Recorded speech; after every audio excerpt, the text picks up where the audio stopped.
Ubik is a 1969 novel by Philip K. Dick. It is actually set in 1992, and the world is a bit different than the 1992 I know. Uh, there are psychic powers existing, and they often take part in espionage of different organizations and companies.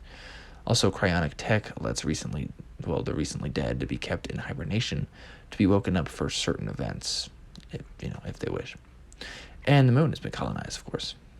It's a novel kind of about ads, right? Joe Chip, being our main character, a tech for a psychic company, faces reality bending changes only kept at bay by consuming Ubik, which is sort of like coffee, or surely something that can be said about that.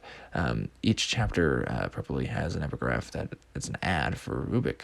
Joe himself has a lot of debt, but works for a company that employs inertials, people that negate abilities of telepaths and precogs, which are people that see the future, of course, for the privacy of their clientele. The company is run by a guy named Glenn, who is the assistant of his dead wife, the state being called Half-Life here.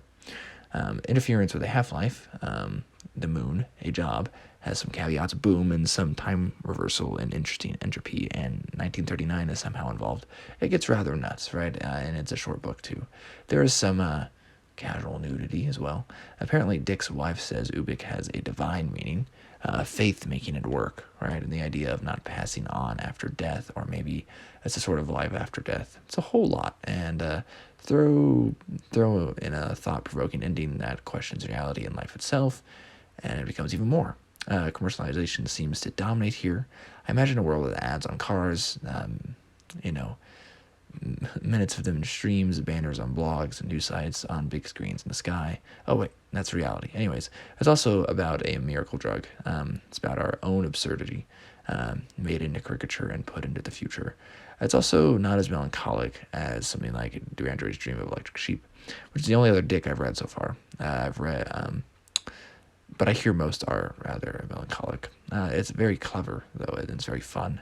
While still about mental illness, it's mostly ironically displayed, I would argue. So, anyways, an interesting one. I don't have a lot to say, but I enjoyed it, and I definitely look forward to reading more Ubik in the future. Let me know what you recommend on that front. Anyways, I'll catch you next time.